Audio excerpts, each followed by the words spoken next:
오늘도 하나님께서 예배드린 우리 성도님들을 만나주시고 생명의 말씀을 통해서 풍성한 은혜를 내려주시기를 축원합니다. 먼저 하나님께 기도를 드리겠습니다. 하나님 아버지, 오늘도 저희들을 사랑하시고 주의 전으로 이끌어 주시어서 예배드리는 저희들을 위해 또 귀하고 생명 있는 말씀을 주시니 감사를 드립니다.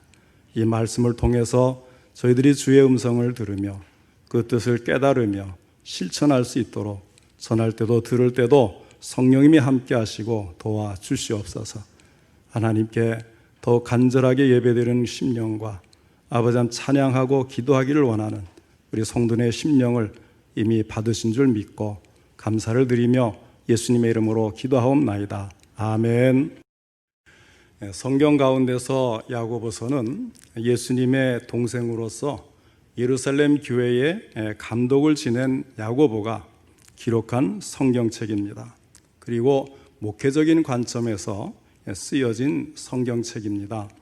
그래서 야고보서는 교리적인 문제보다는 신자들이 마땅히 실행해야 할 윤리적인 문제를 많이 강조하고 있습니다.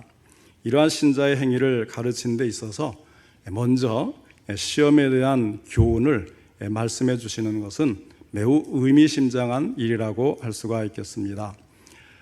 야고보는 시험에 대해서 한편으로는 긍정적인 측면을 말씀해 줍니다.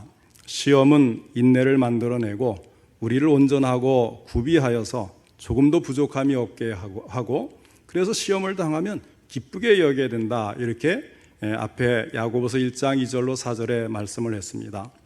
반면에 야고보는 시험의 부정적인 측면도 있음을 말씀해 주는데 오늘 본문 속에서는 바로 그런 시험의 부정적인 측면에 대해서 말씀해 줍니다. 시험이 좋은 면이 있는 것은 분명하지만 하나님이 허락하신 그 시험을 우리가 참고 이겨내지 못하면 소용이 없다는 것입니다. 시험에 빠져버리고 시험에 넘어지면 불행해질 수밖에 없기 때문에 그렇습니다. 그러면 시험이 무엇일까요? 간단히 말하자면 하나님과 나와의 관계를 파괴하고 멀어지게 만드는 것이라고 할 수가 있습니다. 물론 다양한 그런 영향들이 있죠. 그러기 위해서 그래서 그러한 그 영향을 받고 기도가 잘 안 된다든지 교회 일이 귀찮아지거나 부담스러워진다든지 목사를 보기가 거북해지고 모임에 게을러지고 교인들을 만나는 것이 뜸해진다든지 특히 하나님 말씀대로 순종하면서 의롭게 살 자신이 없어진다든지 이런 그 여러 가지 현상으로 나타나게 하는 그 원인을 우리는 시험이다, 이렇게 말할 수가 있겠습니다. 좋은 우리가 좀 편안해지는 것도 시험일 수가 있고 고통스러워지는 것도 시험일 수가 있고요. 그래서 시험과 관련해서 먼저 우리가 알아야 할 것이 하나 있는데요. 그것은 시험이 오는 경로가 있다는 거예요. 시험은 길을 통해서 오지 그냥 오지를 않아요. 통로가 있어요. 그래서 우리가 이 통로를 잘 알고 그 통로를 우리가 막으면 우리가 이 코로나 이 전염을 막기 위해서 봉쇄한다 그러잖아요. 이 통로를 봉쇄하면 우리가 시험을 이길 수가 있는 것입니다. 오늘 본문 14절로 15절에 시험이 오는 경로에 대해서 설명해 줍니다. 오직 각 사람이 시험을 받는 것은 자기 욕심에 끌려 미혹됨이니 욕심이 잉태한 즉 죄를 낳고 죄가 장성한 즉 사망을 낳느니라. 여기에서 시험이 오는 통로를 우리의 욕심이다, 이렇게 분명히 말씀을 해줍니다. 인간이 겪는 시험은 모두가 욕심에서 출발을 합니다. 욕심으로 찾아오는 시험은 마치 낚싯밥처럼 먹음직도 하고 보암직도 하지만 삼키게 되면 그 날카로운 낚시에 걸려서 그 바늘에 걸려서 살아날 길이 없는 것입니다. 그 욕망에 늪은 죄를 낳고 죄는 또 다른 무거운 죄로 커가고 이 시험이 목표로 삼는 죽음, 즉 사망으로 치닫게 되는 것입니다. 바다에서 배를 타고 섬으로 가보신 분은 항상 한 가지 재미거리가 있죠. 흥미거리가 뭐예요? 갈매기들이 따라오는 겁니다. 갈매기들이 날면서 눈앞에 지나갈 때 손으로 이렇게 잡아도 잡힐 것 같아요. 그러면 이 갈매기가 왜 그렇게 가까이 다가오죠? 새우깡. 이 관광객들이나 이제 여객들이 새우깡을 던져주면 이것을 받아 먹으려고 오는데 다른 갈매기들이 먼저 와서 채가니까 내가 좀 더 가까이 가서 더 빨리 먹으려고 점점 가까이 다가오는 거예요. 위험을 무릅쓰고 그렇게 가까이 다가오는 것입니다. 1921년 4월 14일 당시에 세계 제1의 호화 여객선인 타이타닉호가 대서양에 침몰한 사건이 있었습니다. 빙산과 충돌을 해서 많은 사람이 죽었습니다. 배가 가라앉을 때까지 한 4시간 정도가 걸렸다 그래요. 그때 두 여자가 배 안으로 들어갔는데 한 사람은 성경책을 가지러 갔고 다른 한 사람은 보석 상자를 찾기 위해서였습니다. 성경책을 찾은 사람은 곧바로 나와서 살았지만 보석 상자를 가지러 간 사람은 다른 사람들이 두고 간 돈과 보석들까지 찾다가 그만 늦어서 보트를 타지 못하고 죽었다고 해요. 이처럼 사람의 욕심은 한이 없어서 만족함이 없습니다. 그리고 그 욕심 때문에 침몰하는 배와 함께 멸망하고 마는 것입니다. 그래서 야고보는 16절에서 우리에게 이렇게 경고를 해주고 있어요. 내 사랑하는 형제들아 속지 말라. 욕심으로 무엇을 얻고 욕심으로 무엇을 이루겠다고 생각하지 말라는 것입니다. 그것은 다 스스로를 속이는 것입니다. 욕심의 결과는 결코 생명이 아니라 사망이요 망하는 것입니다. 나이가 50대쯤 접어든 부부가 있었어요. 어느 해 이제 결혼기념일을 맞이했는데 천사가 나타나서 이렇게 말을 했습니다. 두 분이 너무나 행복하게 사시는 모습을 보니까 참 보기에 좋습니다. 그래서 결혼기념으로 제가 소원을 한 가지씩만 들어드리려고 합니다. 천사는 먼저 아내에게 소원을 물어봤습니다. 그랬더니 아내는 자기의 소원을 이렇게 이야기를 했어요. 내 남편과 세계 일주를 한번 했으면 좋겠습니다. 그러지요. 소원을 들어드리지요. 그러면서 천사는 아내의 손에 부부가 세계를 일주할 수 있는 이 여행권 2장을 쥐어 주었습니다. 그리고 난 다음에 천사가 남편에게 소원을 물었습니다. 당신의 소원은 무엇입니까? 남편은 머뭇머뭇하더니 천사를 끌고 이제 구석으로 데리고 갔어요. 그리고는 천사의 귀에 대고 소곤소곤 이렇게 말을 합니다. 저는 저보다도 나이가 한 30년쯤 연하의 마누라와 함께 살았으면 좋겠습니다. 그랬더니 천사가 빙긋이 웃으면서 남편의 소원을 들어줬어요. 어떻게 되었을까요? 남편의 나이가 50대인데 갑자기 늙어서 80대의 할아버지가 되어버리고 말았다는 이야기입니다. 정확하게 30년 연하의 부인과 살게 되었어요. 욕심의 결과입니다. 욕심으로 무엇을 얻겠다고 생각하지 마십시오. 욕심은 사람을 망하게 하는 것입니다. 욕심 때문에 시험에 빠지는 것입니다. 성경의 욕심으로 시험에 빠지고 망하게 된 예가 많이 있지요. 가룟 유다의 마음에 마귀가 들어갔다고 성경은 기록하고 있어요. 이 사탄이 그의 마음속에 들어가도록 한 그 요인 무엇인지 아십니까? 이 가룟 유다는요, 돈에 대한 욕심이 많았어요. 그래서 이 돈에 대한 욕심이라고 하는 마음의 문을 통해서 마귀가 침투에 들어가는 것입니다. 또 아나니아와 삽비라의 경우도 그러합니다. 돈에 대한 욕심의 창문을 통해서 그들의 마음에 들어갔습니다. 또 다른 분도 있어요. 삼손은 육신의 정욕을 따라서 들어갔습니다. 다윗도 밧세바라고 하는 이성의 문을 통해서 마귀는 그의 삶에 들어간 것입니다. 이렇게 인간의 약점을 이용해서 침투하기 때문에 인간은 항상 마귀 앞에 무기력하게 무릎을 꿇고 시험에 들고 마는 것입니다. 제가 신학교에 가니까요, 교수님들이 틈만 나면 항상 그런 이야기를 해요. 돈과 여자를 조심해야 된다. 목사는 돈과 여자를 조심해야 한다. 그런데 그 말은요, 우리 한국교회 초대교회 때부터 선배 목사님들이 후배들에게 누누이 주의를 주고 또 주고 했던 말이에요.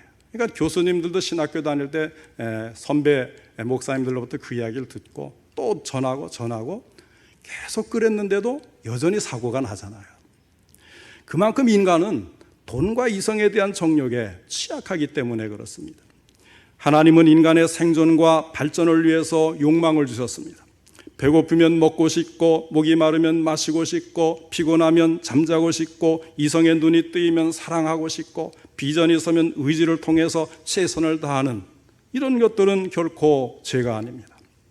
그런데 때로는 저 사람 참 욕심이 많네, 해도 너무한다, 이런 소리를 가끔 듣는다면 뭔가 이상이 있는 거예요. 인간의 욕구를 기본적으로 충족시키기 위한 삶의 방편이 아니라 욕구 이상으로 불타오르는 욕망을 채우는 것이라고 한다면 이것은 시험이 오는 경로가 되고 시험의 원동력이 되는 것입니다. 우리 인간의 욕망은 절제하지 않으면 한도 끝도 없이 지속된다는 것을 에덴 동산에서 죄를 범한 하와를 통해서 알 수가 있습니다. 에덴 동산에서 부족한 것이 무엇이 있겠어요? 먹을 것이 없습니까?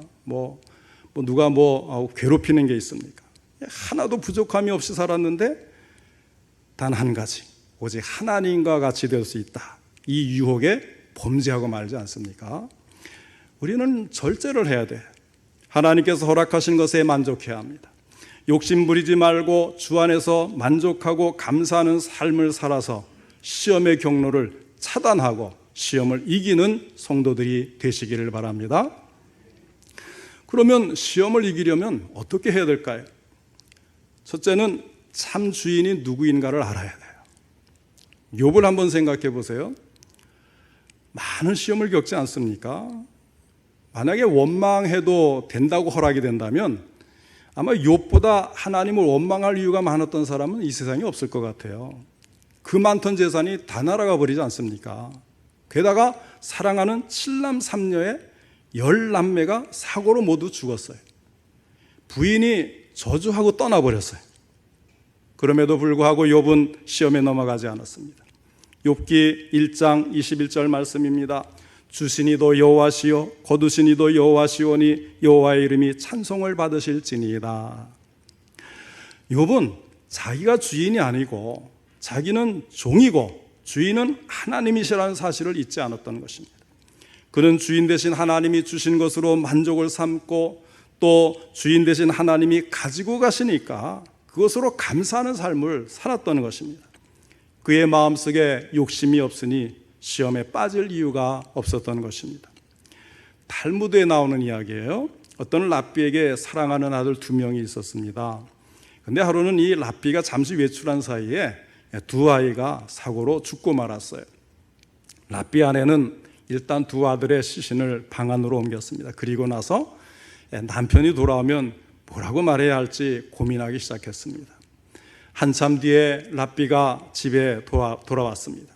아내는 남편 랍비에게 이렇게 말을 합니다. 여보, 제가 한 가지 물어볼 것이 있는데요. 예전에 어떤 사람이 제게 아주 귀중한 보석 2개를 맡기고 갔습니다. 그런데 오늘 느닷없이 저를 찾아와서는 맡겨놓은 보석을 돌려달라고 하는데 이럴 때는 제가 어떻게 해야 할까요? 랍비는 아무런 생각 없이 대답을 했습니다. 무슨 말을 하는 거예요? 주인이 달라고 하면 당연히 돌려줘야지. 어서 돌려주도록 하시오. 그제서야 랍비 아내는 랍비를 데리고 2 아들의 시신이 있는 곳으로 갔습니다. 그리고는 흐느끼면서 이렇게 말을 했어요.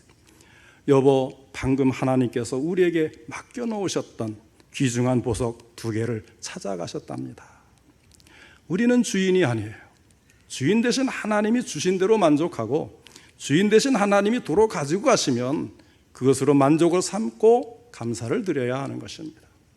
우리의 마음에 욕심이 없으면 우리가 시험에 빠질 리가 없는 것입니다. 결국은 다 욕심 때문에 시험에 넘어지는 것입니다. 사랑하는 성도 여러분, 내가 가진 모든 것이 다 내 것이 아니라는 사실을 한시도 잊지 마시기 바랍니다. 다만 하나님께서 나에게 맡겨놓으신 것뿐입니다. 언제든지 하나님께서 돌려달라고 하시면 돌려줄 수밖에 없는 것입니다.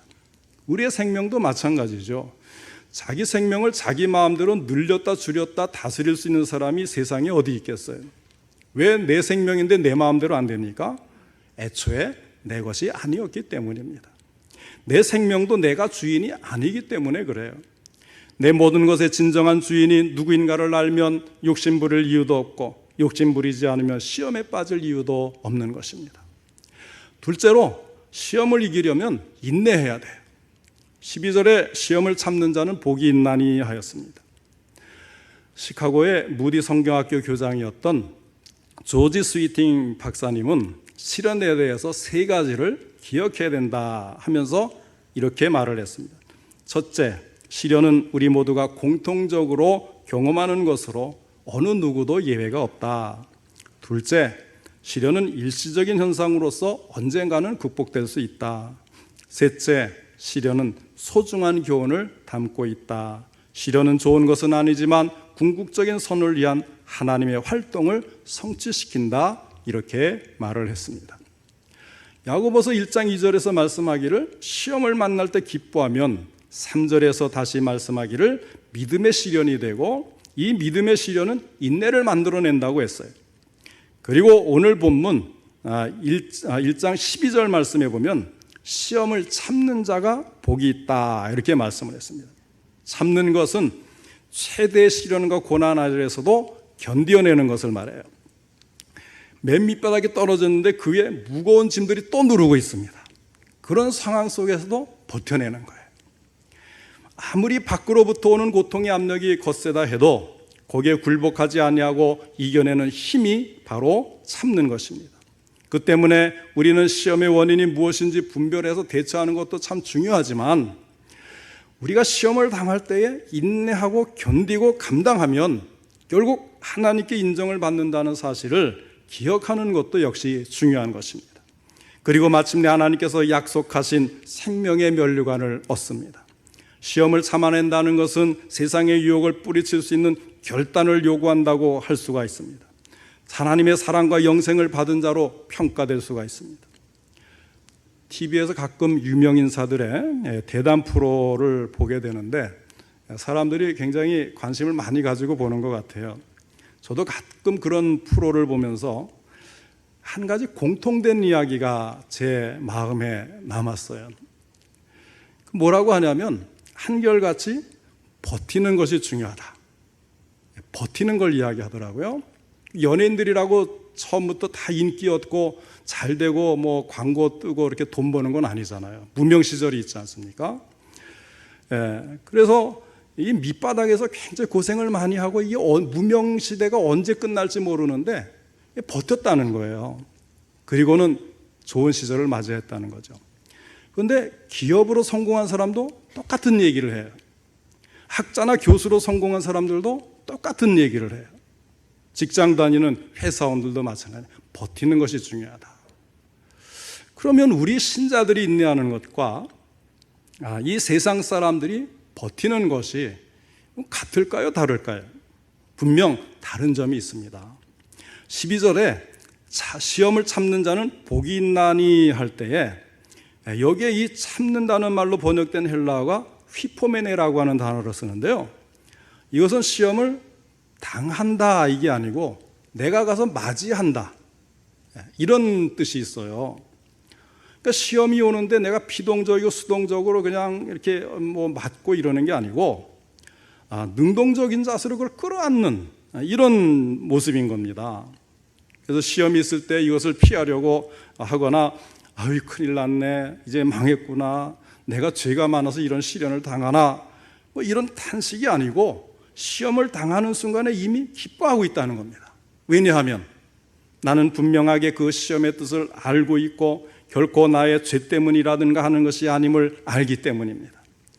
하나님께서 나를 심판하시는 것이 아니요 하나님께서 사랑의 일환으로 주시는 사건이라고 생각하기 때문이에요. 하나님께서 이 사건을 통해서 큰 역사를 이루려 하신다는 것을 확실히 믿기 때문입니다. 그래서 시험을 기쁘게 여깁니다. 기쁘게 여길 뿐만 아니라 잘 참는데 이 참는 자세는 영어로 웰컴의 자세, 환영하는 자세입니다. 거부하거나 자책에 빠지지 않고 기꺼이 맞이하는 자세인 것입니다. 그러니 이것이 버티는 것과 오늘 본문에 말씀하는 참는 것이 같을 수가 없지요. 이것이 신자의 이 시험을 당할 때의 모습인 것입니다. 그래서 신자는 정말 참 신자는 시험을 맞이했을 때 원망이나 불평이 없어요. 시험이 하나님의 은혜 안에서 되는 일이고 축복 가운데 이루어지는 것을 잘 알기 때문에 잘 견뎌내요. 이런 사람 기쁨으로 견뎌내는 그런 사람이 복이 있다고 하는 말씀입니다. 시험을 참는 자는 복이 있나니 하였습니다. 그러므로 시험과 시련을 당하면 참고 이기시기 바랍니다. 그러면 행복해지는 것입니다. 요한 웨슬레는 이런 말을 했어요. 시련은 가장된, 위장된 축복에 불과하다. 그러니까 시련의 모습으로 가장을 하고 오는데 그 속에는 하나님이 주시는 축복이 들어있다는 거예요. 스펄전 목사님은 시련은 우리들로 하여금 좋은 목장 안에 있도록 하는 가시 울타리의 역할을 한다 그랬어요. 그래서 우리를 울타리 안에 보호해 주시고 그 안에서 복을 받도록 하신다는 거죠. 이렇게 시련을 참고 이기면 큰 유익이 있고 행복하게 살 수 있다고 하는 말씀입니다. 그래서 이 시련을 이기는 방법에 인내하고 참고 견디고 오히려 기뻐함으로 환영하는 자세로 맞아들일 때 넉넉히 이길 수가 있습니다. 그 다음에 세 번째로 시험을 이기려면 탓하지 말아야 돼요. 13절에 보면 사람이 시험을 받을 때에 내가 하나님께 시험을 받는다 하지 말지니 하나님은 악에게 시험을 받지도 아니하시고 친히 아무도 시험하지 아니하시느니라 하였습니다. 17절에는 온갖 좋은 은사와 온전한 선물이 다 위로부터 빛들의 아버지께로부터 내려오나니 그는 변함도 없으시고 회전하는 그림자도 없으시니라 그랬어요. 하나님은 아무도 친히 시험하지 않으신다는 거예요. 무슨 말이냐면요, 시험은 마귀가 가져오는데 하나님이 이것을 허용하실 때는 있어요. 직접 시험을 하지 않으시는 거예요. 그러나 마귀가 시험하는 것을 허용을 하시는 거예요. 욥기를 보면 알잖아요. 사탄이 세상을 두루 다니다가 아주 신실한 욥을 보면서 저 신실한 게 하나님이 잘해주시니까 신실하지, 지켜주시니까 신실하지, 복을 주시니까 신실하지, 그거 다 뺏어버리면 분명히 마음이 달라질 겁니다. 그러니까 하나님이 허용하시잖아요. 허용하시면서 뭐라 그래요? 몸은 손대지 말아라. 그래서 몸을 손대지 않으니까 끄떡없어요. 그래가지고 어떻게 진심을 알겠습니까? 한 번 더 허락해 주십시오. 그러니까 생명만은 건들지 말아라. 그래도 욥이 흔들리지 않았잖아요. 그러니까 허용하는 것은 있지만 하나님이 직접 친히 시험하지는 않으시는 거예요. 그러면서 고린도전서 10장 13절에는 이렇게 말씀했어요. 사람이 감당할 시험밖에는 너희가 당한 것이 없나니 오직 하나님은 미쁘사 너희가 감당하지 못할 시험당함을 허락하지 아니하시고, 허락을 하실 때가 있지만 감당하지 못할 시험은 허락하지 않으시는 거예요. 그리고 감당하지 못할 시험 당할 즈음에 뭐예요? 또한 피할 길을 내서 너희로 능히 감당하게 하시느니라. 그래서 하나님은 아브라함이 견딜 만큼의 시험을 줬어요. 이삭을 바치라는 것은 누구나 견딜 수 있는 건 아니에요. 그러나 아브라함의 믿음을 보니까 아브라함이 이 시험까지는 견딜 수 있겠구나, 시험을 하고 그것을 확인하는 것이죠. 욥도 마찬가지죠. 욥이 겪은 시험을 누가 당하겠어요? 그걸 어떻게 견디겠어요? 그런데 욥의 그 순전한 믿음을 보니까 욥은 이런 것도 이기겠구나. 그만큼을 허용하는 것이에요. 그 이상을 허용하지 않으신다는 겁니다. 그러니까 이렇게 이해하시면 됩니다. 이번에 우리가 이제 태풍이 지나가면서 댐에 물을 가득 담았는데 넘치니까 갑자기 확 열어버렸잖아요. 그래서 침수 피해가 왔죠. 그래서 이 큰 물을 가두는 댐의 역할을 생각하면 되겠어요. 그러니까 성도의 믿음의 연단을 위해서 수문을 열어서 필요한 양큼만 이 시험을 방출하는 거죠. 그런데 이것이 갑자기 다 열려버리면 거기에 침몰하고 그 수몰 당하고 피해를 입지 않습니까? 그런데 꼭 필요한 만큼만 내어주면 어때요? 농사절에 꼭 필요한 물, 얼마나 그게 많이 도움이 됩니까? 이게 마찬가지로 하나님은 이 물이 넘쳐서 모든 작물을 쓸어 버릴 만큼의 그 수문을 열진 않으시고 논에 조금씩 물을 대서 유익을 주는 그런 정도로 성도의 믿음 생활에 도움이 되도록 하는 것이 하나님이 허락하시는 그 범위라는 것이에요. 그것은 오늘 우리에게도 똑같이 적용되는 원리인 것입니다. 하나님은 좋은 것으로 주시는 좋은 분이십니다. 때문에 우리는 하나님의 주권을 믿는 신앙이 되어야 합니다. 그런데 우리는 시험을 당할 때 하나님께 원인을 돌리거나 다른 사람의 탓으로 돌리고는 하죠. 우리 모두 탓만 하지 말고 합력하여 선을 이루시는 하나님이심을 믿고 뜻과 섭리가 있기에 시련을 주시는구나 하고 기뻐하고 인내하고 더욱 영적으로 깨어있는 삶을 사는 우리 성도님들 되시기를 바랍니다. 그 다음에 네 번째로 시험을 이기려면 기도를 해야 돼요.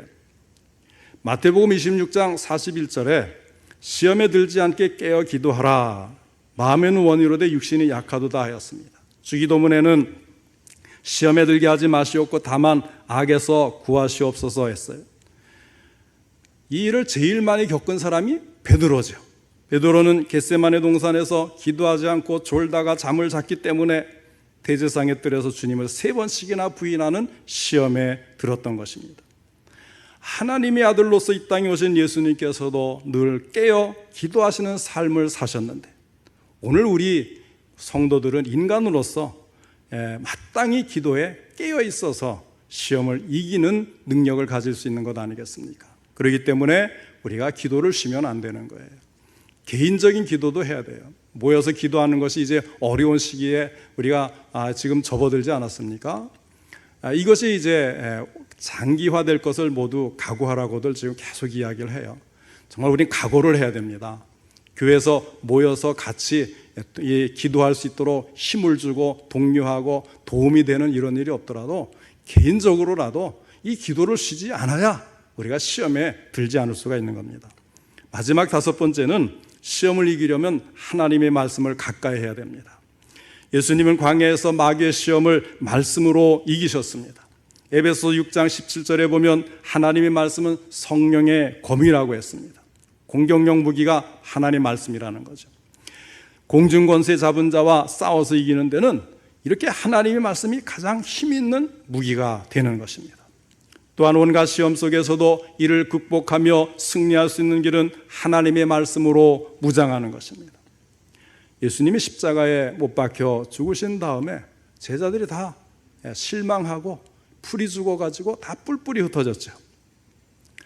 그때에 엠마오로 가던 제자 2사람도 같은 심정으로 자기 고향으로 내려가고 있었습니다. 그런데 예수님을 만났어요.